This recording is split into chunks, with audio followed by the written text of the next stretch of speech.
자, 하나님의 말씀은 요한복음 1장 9절에서 14절 말씀까지입니다.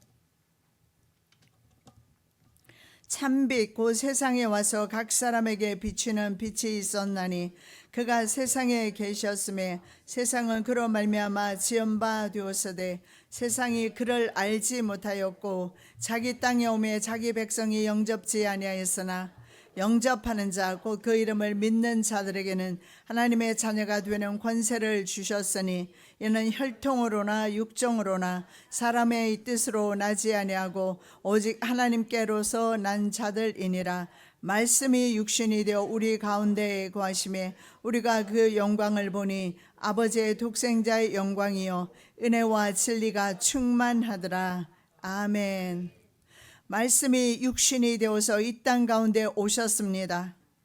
우리와 함께 거하시고 우리를 위하여 속죄해 주셨습니다.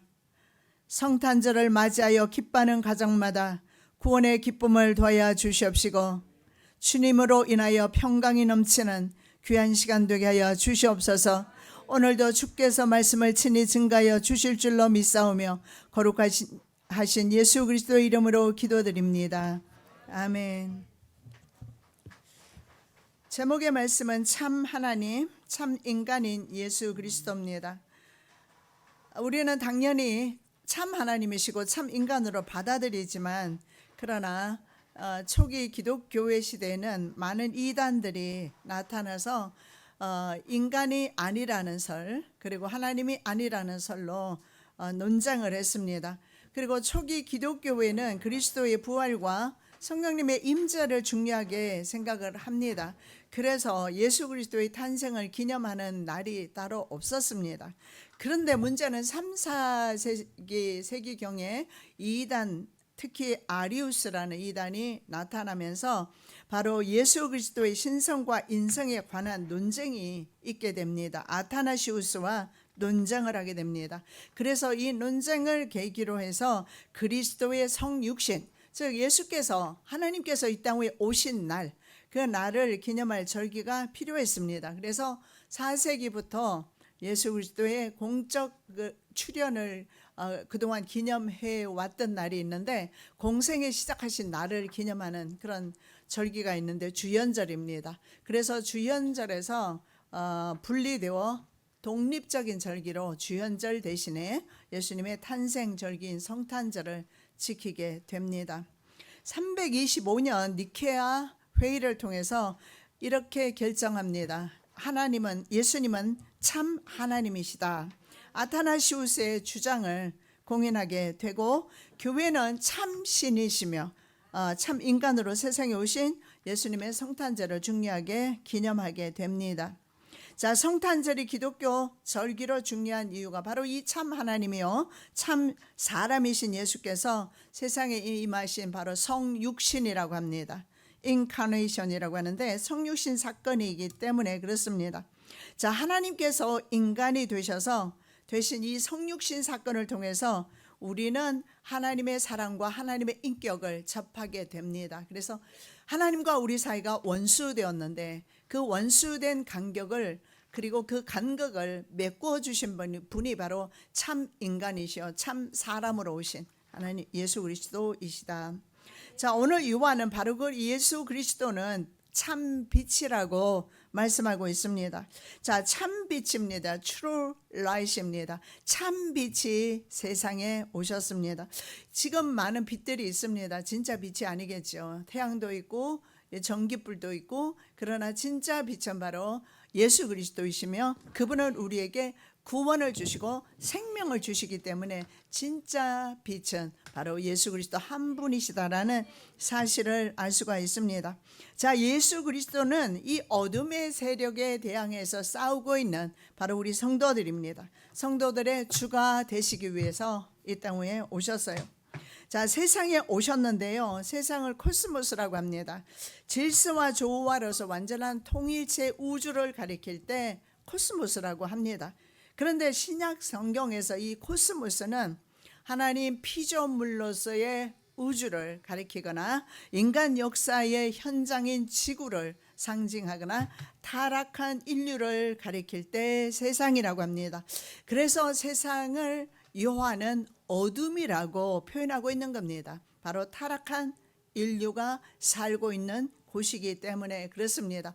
창세기 말씀에 보면 하나님께서 흑암 가운데 있는 이 땅에 빛을 주셨습니다. 이 빛이 바로 이 땅에 오신 예수 그리스도이십니다. 물론 네 번째 날에 태양을 주셨어요. 빛을 주셨으나 첫째 날에 빛을 창조하신 것을 보는데 대다수 학자들은 에너지로 봅니다. 이 지구를 움직이게 하는 동인이 되는 그 에너지로 보는데 이 빛을 첫째 날에 주셨다라는 것은 굉장히 저는 상징성이 있다라고 생각을 합니다. 왜냐하면 그 빛이 세상에 오므로 세상이 비로소 흑암이 아닌 빛의 세상이 되었다. 우리가 태양을 보면서 당연하다고 생각하실는지는 모르겠지만 하나님께서 주신 빛을 우리가 누리고 있다는 사실을 믿으셔야 할 겁니다. 그 빛이 바로 요한은 이렇게 말합니다. 이 빛이 바로 진짜 빛이고 진짜 빛인 이 빛이 세상에 오셨다라고 말씀을 하는데 이 빛이 오심으로 세상은 어둠에서 빛 가운데로 나오게 되었다라고 그렇게 말씀하고 있습니다. 자, 세상은요 하나님의 피조물로서 창조되었습니다. 그러나 인간의 타락으로 부패되어서 어둠의 세력인 사단의 권세가 지배하는 곳이 되었습니다. 이 어둠의 세상을 밝히는 빛이 있었는데 그 빛이 오셔서 이제는 각 개인에게 각 개인입니다. 구원은 개인적으로 이루어지는 겁니다. 한 사람 한 사람 각 사람 한 개체에게 비추는 빛이 있었다라고 요한은 말씀하고 있습니다. 참 빛이신 그리스도의 존재 혹은 그리스도의 구원의 능력을 의미합니다. 이 빛은 구원의 능력, 비추는 빛이 바로 구원의 능력이거나 아니면 예수 그리스도의 존재 자체를 지금 빛으로 말씀하고 있는 것입니다. 간절히 제가 소망하기는 이 시간에 말입니다. 이곳에 그리고 여러분의 심령 가운데 바로 이 구원의 능력이 임하는 시간 되시기를 바랍니다. 자, 빛이 세상에 오셨으나 세상은 그를 알지 못했습니다. 그가 세상에 계셨다라는 것은 역사적인 사실입니다. 그리스도께서 세상을 창조하셨습니다. 그러나 세상은 그리스도를 알지 못했다라고 요한은 말씀하십니다. 그리고 심지어는 자기 백성인 이스라엘 땅, 자기 땅에 오셨으나 자신의 소유물들, 자신의 백성들로부터 따돌림을 당하셨습니다. 자, 타락한 세상은 세상을 창조하신 창조주이시며 구원자이신 예수에 대해서 무지했기 때문임을 알 수가 있습니다. 그래서 세상을 알지 못했다라는 것은 반대로 하나님에 대해서 그리스도에 대해서 무지했다. 이 무지로 말미암아 세상은 멸망하게 된 것입니다. 이 알지라는 에그노라는 단어는요, 알다라는 그노스코라는 단어와 동일한데 그노스코의 3인칭 단수입니다. 그래서 이 알다라는 것은 단순히 저와 여러분이 지금 얼굴을 알고 있습니다. 어디에서 만나도 얼굴을 인식할 수 있어요. 이런 알미 아닙니다. 성경에서 말하는 이 알은 바로 부부간의 성적인 교합을 통해서 아는 알을 가리킵니다. 결국은 동침을 의미합니다. 예수님의 아버지가 마리아가 예수님을 잉태한 줄 알고 동침하지 아니하였더라. 마태복음 1장 25절에 나와 있습니다. 그때 동침이라는 단어를 바로 이 그노스코라는 단어를 사용한다라는 거예요. 그래서 하나님을 안다라는 것은 어떤 의미일까?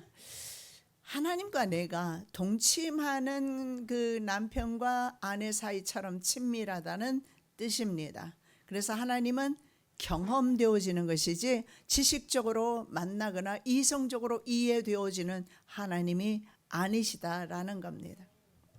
자, 하나님과 그리스도를 아는 것은 바로 생명이신 성부와 성자를 경험하는 것이다. 방금 말씀드린 대로 기독교는 경험의 종교이지 지식을 전하는 종교가 아닙니다. 경험되어져야 된다는 사실입니다.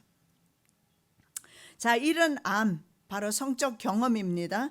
사랑의 이런 알면요, 사랑의 관계 속에서 이루어집니다. 부부가 관계를 할 때는 서로 사랑이라는 전제 조건 하에서 합의를 하게 될 것으로 믿습니다. 자, 그렇다면 이 사랑의 관계 안에서 이루어져서 사랑을 매개로 해서 관계가 계속해서 유지됩니다. 이 부부 관계라는 게 그렇지 않습니까? 성적인 결합을 통해서 자식을 낳고 그래서 참으로 어떤 세상 사람보다도 끈끈해요. 근데 나는 내 남편보다 저 옆집 아저씨보다 더 친해 하면은 그 여자는 분명히 문제가 있을 겁니다. 그럴 리는 없어요. 옆집 아저씨를 알 수가 없어요. 그냥 얼굴을 인식할 정도이지 알 리가 없습니다. 남편을 아는 것처럼. 그래서 하나님을 아는 것은 그렇게 아는 것이다 라는 것을 성경에서 말씀하고 있습니다. 자, 바로 하나님과 이런 관계 속에서 사랑을 매개로 이 관계가 계속적으로 유지된다. 그래서 하나님과 우리 사이는 어떤 사이? 사랑하는 사이다. 예, 하나님 사랑하십니까? 그래서 이곳에 오셨겠지요. 예, 저는 성탄절 주일날 예배를 드리고 따로 드리지 않으려고 했는데 우리 안수 집사님은 또 생각이 많이 다르시더라고요. 그래서 오늘 또 이렇게 저는 또 열심을 하는 분은 또 거절하진 않거든요. 그래서 또 이렇게 우리가 같이 또 함께 모여서 정말 여러분의 귀한 시간대 아닙니까? 이 모처럼 쉬는 이 귀한 시간대에 하나님의 성전에 오셨습니다. 하나님을 사랑하시기 때문에 하나님도 우리를 너무나 사랑하십니다. 그래서 하나밖에 없는 독생자들을 이 땅 위에 보내신 겁니다. 요한일서 4장 7절에서 8절입니다. 사랑은 하나님께 속한 것이니 사랑하는 자마다 하나님께로 나서 하나님을 알고 사랑하지 아니하는 자는 하나님을 알지 못하나니 이는 하나님은 사랑이심이라. 하나님과 사랑은 2번입니다. 같아요. 그래서 사랑하는 자는 하나님께로 나서 하나님을 알고 사랑하지 아니하는 사람은 하나님을 모르는 사람이다 라고 성경에서 말하는데 결국 여기에서 보십시오. 암과 알지 못함, 하나님을 알고 알지 못함, 사랑하지 못함, 사랑 미움이라고 표현할 수 있겠죠. 이런 관계가 어디로 갑니까? 생명과 영벌로 간다는 사실을 알 수가 있어요. 하나님을 알고 그리스도를 아는 것은 영생으로 가게 되고 하나님을 알지 못하고 그리스도를 알지 못하는 것은 영벌로 가게 된다라는 사실입니다. 즉 바로 하나님을 안다라는 것은 하나님을 사랑한다라는 의미와 같은데 우리는 하나님을 사랑합니다. 그런데 세상보다 더 사랑했으면 좋겠습니다. 왜냐하면 베드로에게 물었습니다. 네가 나를 사랑하느냐 3번이나 물으니까 베드로가 너무너무 근심을 합니다. 예수님의 물음 속에는 어떤 물음이 있을까요? 왜 3번 연거푸? 물론 아가페오로 대답할 때까지 기다리셨다. 그럴 수도 있습니다. 친구 사랑이 아니라 바로 이 대속적인 사랑 아가페오 사랑으로 사랑하기를 기다렸다라고 말할 수 있겠지만 예수님께서 네가 정말 나를 사랑하느냐라고 물었을 때 네가 내 아내보다 나를 더 사랑하느냐, 내가 바로 너의 형제보다 아니면 이 고기 잡이 배보다 물질보다 더 나를 사랑하느냐, 너의 자손보다 너의 후손보다 나를 더 사랑하느냐, 심지어 너 자신보다 나를 더 사랑하느냐. 베드로는 사랑한다라고 고백했고 자기 자신을 부인하며 생명 바쳐 예수님을 사랑합니다. 저와 여러분 이런 사랑 하나님께 드리는 이 성탄절 되시기 바랍니다. 자, 그들은 인간적인 관점에서 예수님을 바라봤습니다. 성령의 눈으로 하나님께서 주시는 그 눈을 가지고 본 게 아니라 바로 인간의 관점에서 예수님을 바라봤습니다. 이사야 1장 3절입니다. 소는 그 임자를 알고 나귀는 그 주인의 구유를 알건만은 이스라엘은 알지 못하고 나의 백성은 깨닫지 못하는도다. 여기 알다라는 단어가 또 나오죠. 하나님과 경험이 없어요. 하나님과 경험이 없으면 남의 아저씨고 남의 아내입니다. 하나님과 경험하지 못한 사람은 결국 하나님은 나에게 남의 남편이고 남의 아내라는 거예요. 나와 상관이 없다라는 의미입니다. 남의 남편이 나를 책임질 이유가 없고 남의 어머니가 그 다른 자녀를 책임질 이유가 없는 것과 동일합니다. 하나님을 안다라는 것은 이렇게 성령으로 하나님을 깊이 경험하는 그런 성적인 경험처럼 깊이 경험하는 것이다. 자, 그들은 어떻게 예수님을 생각했을까요? 혈통적으로 예수님은 그냥 목수의 아들로 태어났습니다. 그들이 봤을 때. 그래서 예수님의 고향에서 예수님은 배척을 당합니다. 그리고 기적과 이적을 베푸는 것을 보면서 그들은 이렇게 생각합니다. 우리의 왕으로 삼아야 되겠다. 그래서 왕 삼으시려는 줄 알고 예수님은 도망치지 않습니까?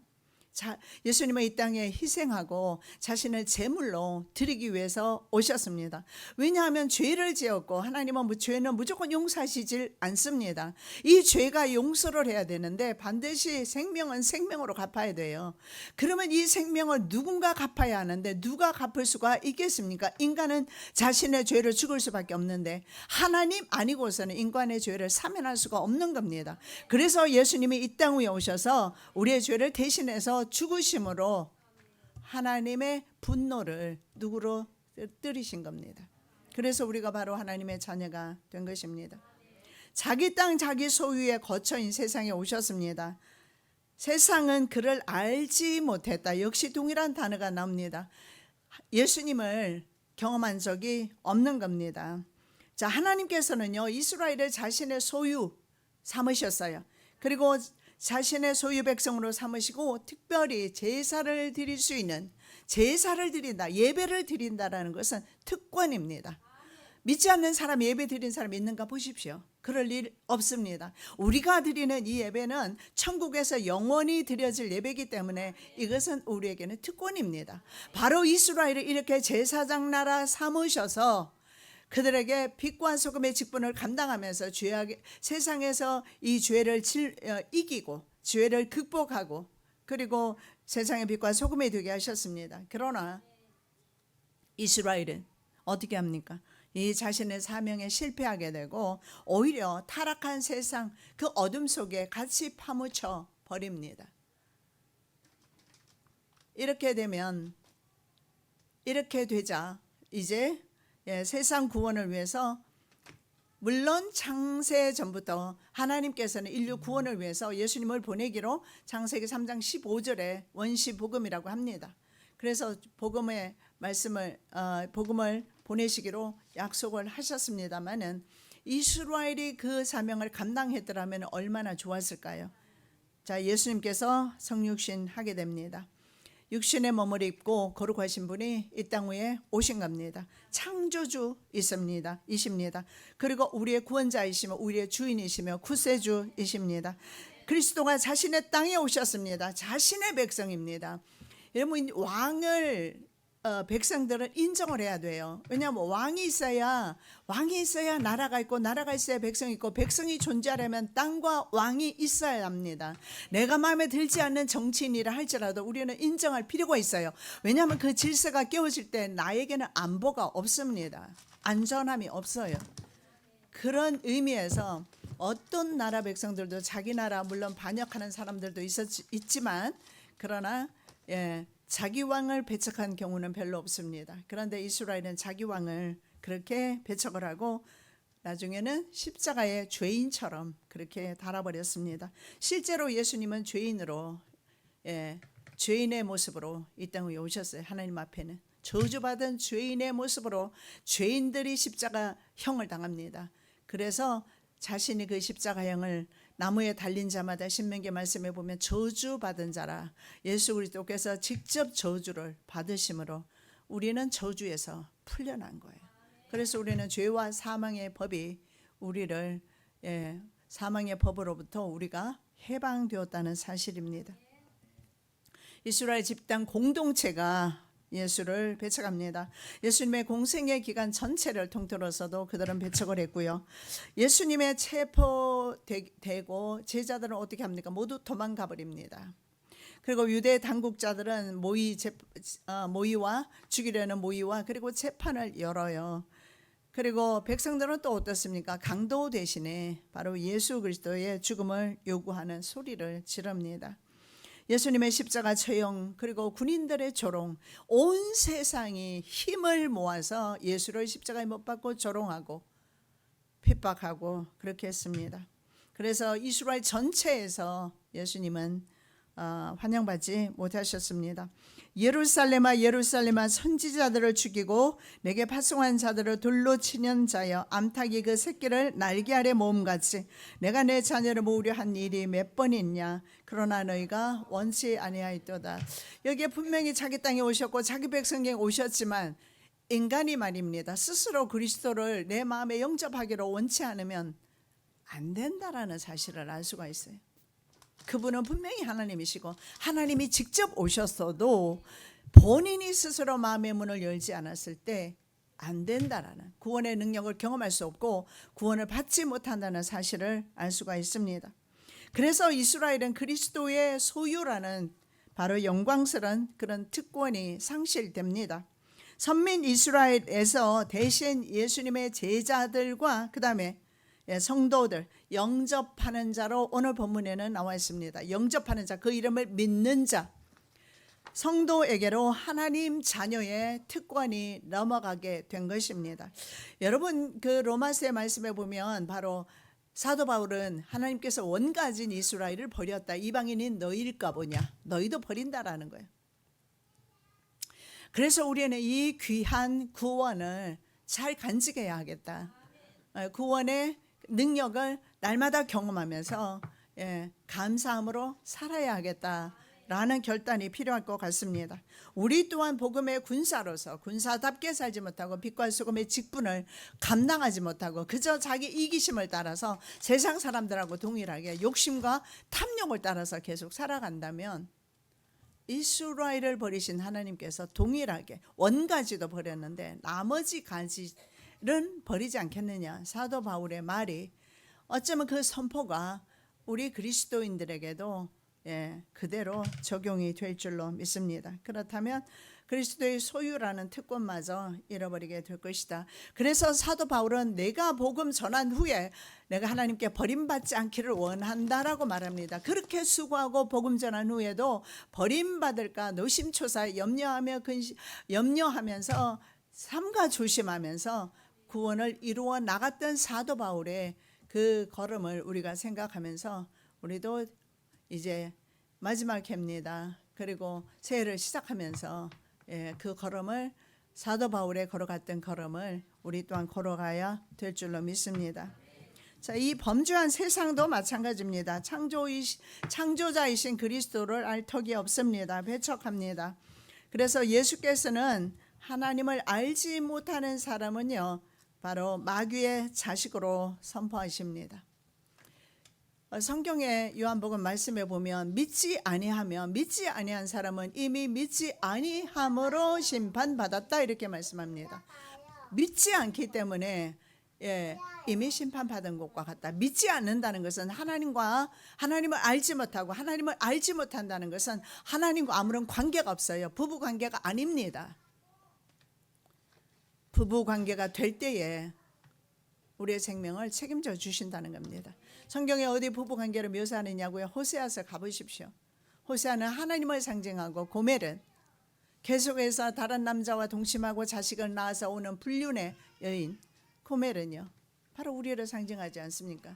그들의 결혼을 통해서 호세아는 직접 고멜과 결혼하는, 그래서 우리의 죄의 악된 모습을 그렇게 실제적으로 표현했던 사람입니다. 그런데 우리가 바로 주님과 결혼한 사이고, 사도 바울을 보십시오. 내가 너희를 예수 그리스도께 중매하려 한다. 신부로 중매하려 한다. 그래서 우리는 그리스도의 신부라는 사실을 생각할 때 신부의 가장 큰 덕목은 뭘까요? 거룩함이에요. 신부는 정결함이에요.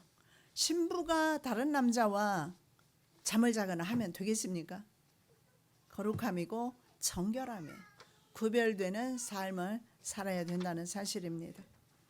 자, 세상은 공중 권세 잡은 사단이 지배하고 있다라고 에베소 6장의 말씀에 보면 바로 악의 영들이 공중의 권세를 잡고 바로 할 수 있으면 선택된 사람들조차도 그들의 영혼을 유린하기 위해서 우는 사자와 같이 다니고 있다는 사실입니다. 자, 두 번째, 영접하는 자가 따로 있습니다. 자, 하나님의 자녀가 되는 과정 관련의 말씀인 것을 알 수가 있습니다. 자, 하나님의 자녀가 어떻게 되는 것인가? 과정을 말씀하고 있습니다. 세상의 반응과 다른 반응을 보여야 합니다. 세상의 반응과 영접하는 자, 성도의 반응이 극명하게 차이가 나고 있어요. 영접이라는 단어를 씁니다. 이 영접이라는 단어를 통해서 예수 그리스도를 우리가 직접 내 마음에 모셔드려야 한다는 사실을 알 수가 있습니다. 자, 이스라엘은 집단적으로 거부했다라고 말씀을 드렸습니다. 그래서 5절에 보니까 깨닫지 못하더라. 10절에 보니까 알지 못하더라. 영접지 아니하였더라. 이 동일한 말씀을 계속 사용하고 있어요. 깨닫지 못하고 알지 못하고 영접지 않았다. 이 세 가지 단어 정말 중요합니다. 깨달아야 합니다. 영접해야 합니다. 그리고 그리스도를 경험해야 한다는 사실을 알 수가 있습니다. 그러나라는 이 단어 사용을 통해서 집단적으로 거부했던 세상 그리고 이스라엘과 다르게 구원받는 사람이 있어요. 그러나 누굽니까? 영접하는 자, 바로 성도입니다. 저와 여러분 개인을 가리키고 있어요. 이 영접하는 자 3인칭 단수 단어 사용은 구원이 하나님과 개인적으로 단독적 관계에서 구원이 결정된다는 사실을 알 수가 있습니다. 내가 내 자녀가 구원받는 것, 천국 가는 것을 간절히 원해도 나는 할 수 없어요. 내가 할 수 있는 것은 내 자녀를 위하여 눈물로 기도하면서 그 자녀를 믿음으로 말씀으로 양육하는 겁니다. 우리 태아라든가 하라라든가 말씀 교육할 때 아이들 말씀 듣는 거 보십시오. 유치원에 가도 교회 관련 그림을 그려오고 그리고 교회 가자 그러고 교회 지금 문 닫았다 하니까 전화해 보라고 하고 교회 가자. 새벽 기도 다녀오면 유치원도 잘 가고 여러분 어린아이들이 얼마나 순수한지 지금 우리 눈으로 보고 있지 않습니까? 그리고 찬양 이곳에서 한 거 안 듣는 거 같고 지금 계속 떠들고 있잖아요. 근데 안 듣는 거 아닙니다. 다 들어요. 방해되는 것이 아니에요. 다 듣고 있어요. 그러면서 어쩌면 이 아이들이 나중에는요 또 세상을 나갈 수도 있지만 그러나 과거 어린아이 때 바로 자기가 받았던 말씀 찬양 이거 기억날 겁니다. 그래서 자기가 어려운 일을 당했을 때 하나님께로 나오게 되어 있습니다. 그래서 어릴 때 교육이 얼마나 중요한지 우리는 그저 교육만 할 뿐이지 영혼을 구원시켜 줄 수는 없습니다. 자, 여기에서 구원이 하나님과 개인과의 단독적 관계에서 결정된다고 했는데 신뢰합니다. 이 정도 가지고는 안 돼요. 어떻게 우리는 하나님과의 관계가 형성이 되어야 하는가? 자신의 전인격적으로 하나님을 받아들이셔야 돼요. 남편을 받아들이는 것처럼 전인격적으로 받아들였을 때 그래서 남편과 결혼하지 않습니까? 마찬가지로 하나님도 우리가 전인격적으로 나에게 내가 받아들여야 합니다. 그렇게 되었을 때 이 자녀들에게 주는 권세가 있습니다. 자, 그 이름을 믿는 자들에게는 하나님의 자녀가 되는 권세를 주셨다라고 하는데, 자, 그 이름을 믿는다라는 것은 어떤 의미입니까? 바로 예수 그리스도의 역사적인 탄생과 생애와 구원의 능력과 영원성과 그리고 그분이 바로 참신이고 참 하나님이심을 믿는 것입니다.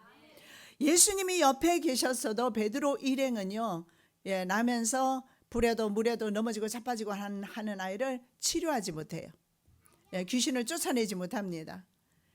그런데 나중에 보십시오. 사도행전에 가면 3장에서 46년이나 된 안전뱅이에게 뭐라고 말합니까? 은과 금은 내게 없지만 곧 나사렛 예수의 이름으로 일어나 걸어라. 걸었지 않습니까? 우리가 누구를 믿고 있습니까? 바로 예수 그리스도를 믿고 있고 그분의 인격이나 사역이나 생애나 모든 것을 믿음으로 말미암아 전인격적으로 내가 그것을 받아들일 때 내게도 그런 역사가 일어날까? 일어납니다.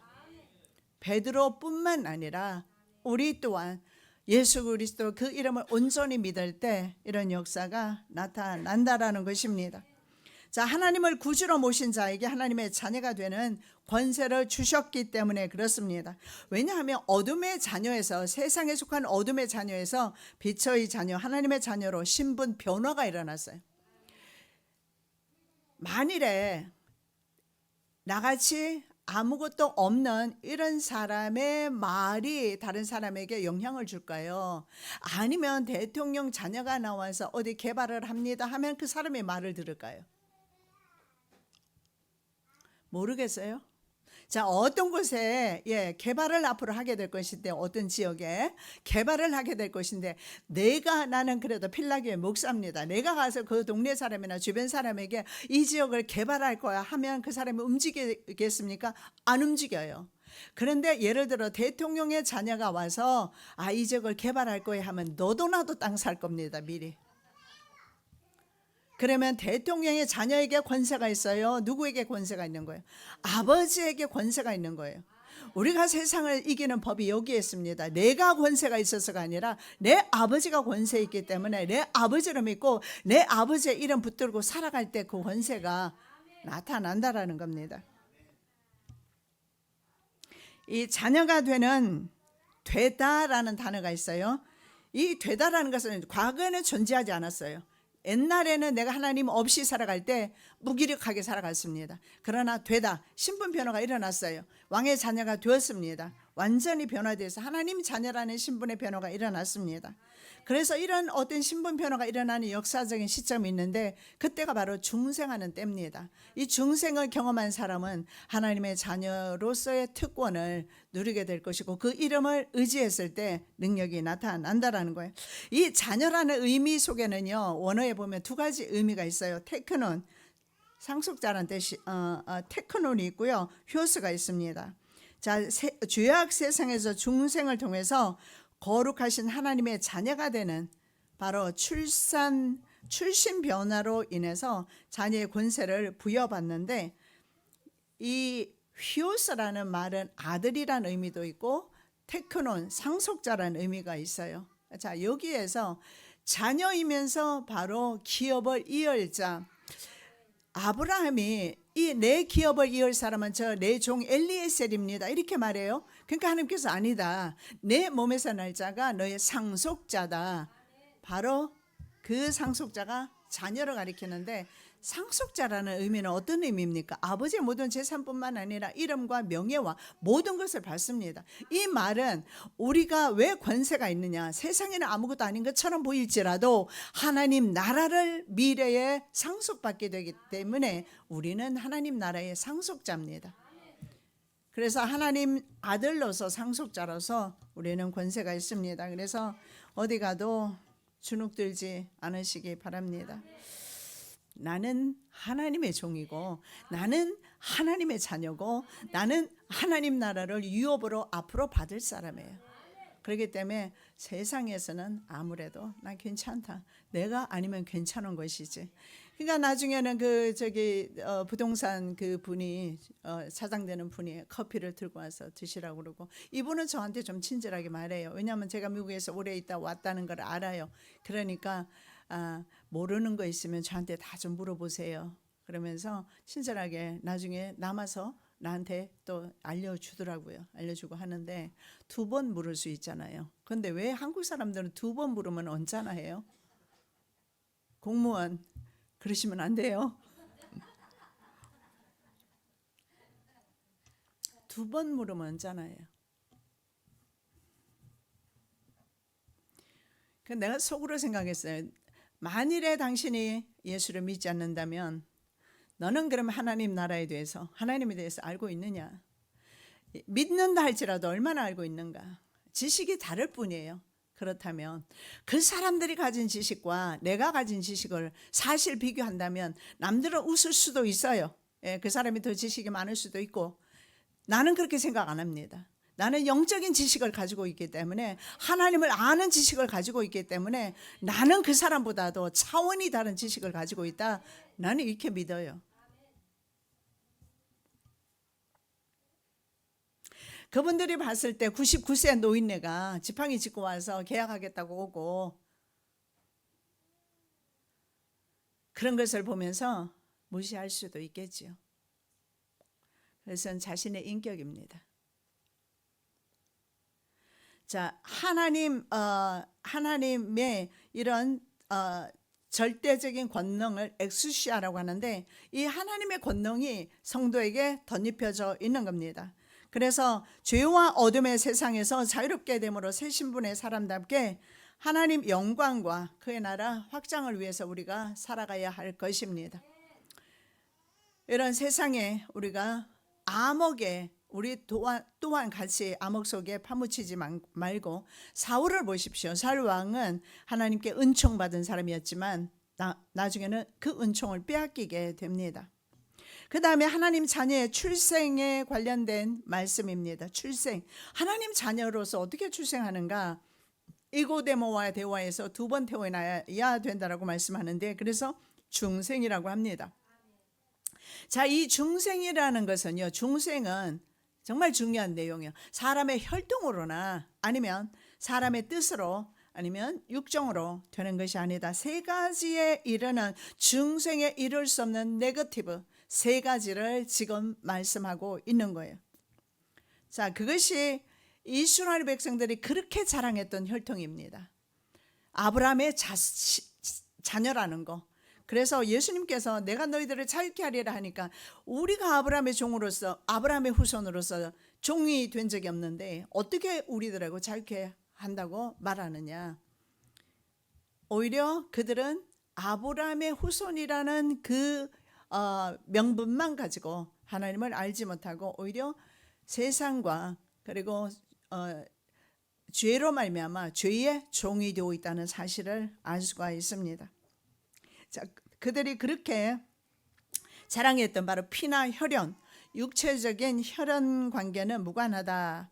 자, 그래서 누가복음에서 말씀하고 있습니다. 그러므로 회개에 합당한 열매를 맺고 속으로 아브라함이 우리 조상이라 말하지 말라. 내가 너에게 이르노니 하나님이 능히 이 돌들로도 아브라함의 자손이 되게, 이미 도끼가 좋은 열매 맺지 아니하는 나무마다 찍혀 불에 던지우리라. 이스라엘뿐만 아니라 돌을 사용하셔도 아브라함의 후손 만들 수 있다라고 말씀합니다.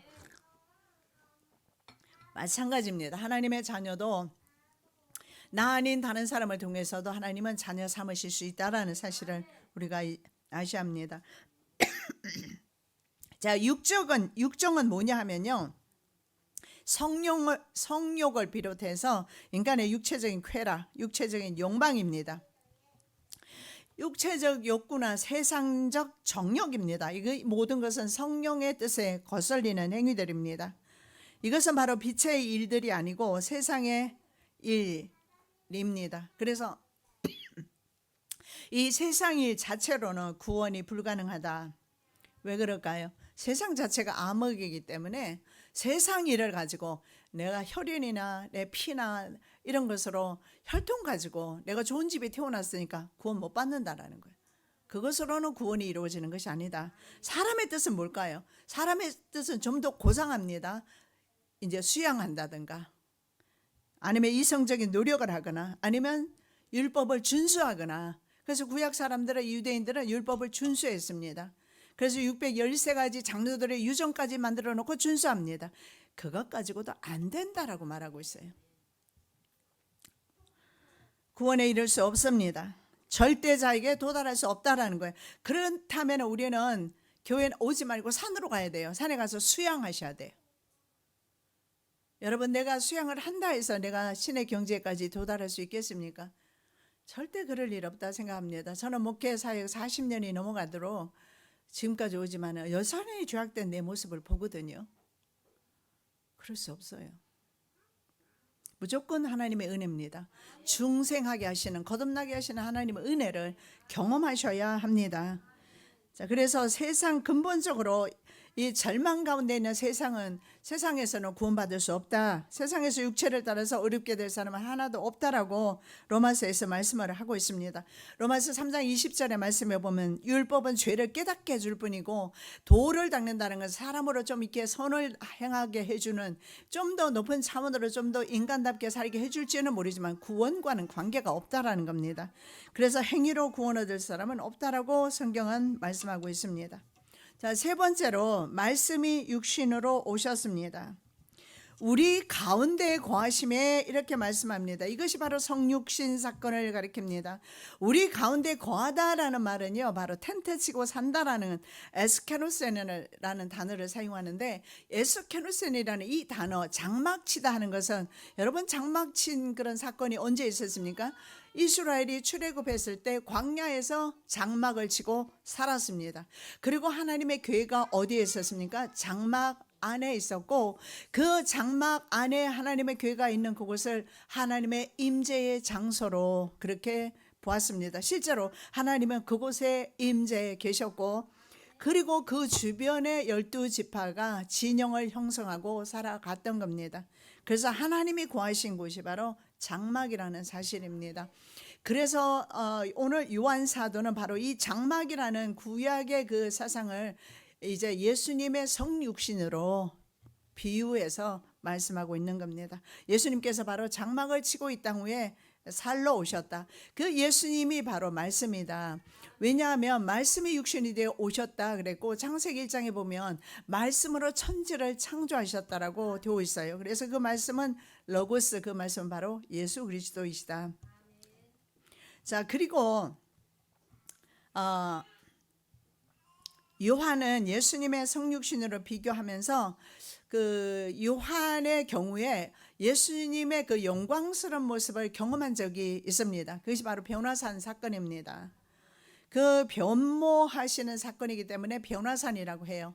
예수님이 산에 서셨는데, 변화산에 서셨는데 엘리야와 모세와 함께 완전히 예수님의 모습이 변형되는 것을 본 것입니다. 그 모습에서 요한은 뭘 봤을까요? 하나님의 모습을 예수님께로부터 보게 됩니다. 그래서 바로 예수님의 그 장막 가운데 거하신다는 것은 바로 이 영광 가운데 장막, 그 영광 자체가 바로 이 땅에 오셨고, 장막이 예수이시고 예수님은 영광 자체이시고 그 영광이 이 땅 위에 오셨다라는 사실을, 그래서 예수님의 변모하시는 현장의 실제 목격자로서 하나님의 사랑스러운 아들이라는 말씀을 들으면서 그곳에 가득한 거룩한 광채를 보면서 하나님의 임재를 경험합니다. 그렇습니다. 예수님은 성육신 하셨습니다.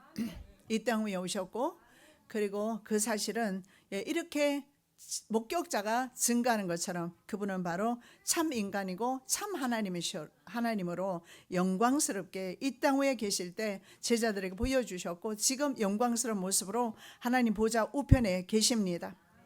그래서 이 어둠 속에서 환히 비치는 바로 예수님의 공생애와 부활 사건을 이 사건은 미래 성도들의 영광임을 아셔야 합니다. 그래서 우리가 세상에서 좀 무시당해도 괜찮아요. 왜냐하면 미래의 영광이 남아있는데 그 영광은 쫓아올 사람이 없으니까 뺏기지 않습니다. 세상은 뺏기게 되어 있지만 빼앗기지 않습니다. 주의 영광을 저희 자손에게 나타내소서 시편에서 이렇게 고백합니다. 자, 그 영광은 바로 독생자, 바로 모노게네스, 독생자 외아들이란 뜻인데요. 모노스라는 것은 유일하다 이런 의미가 있고요.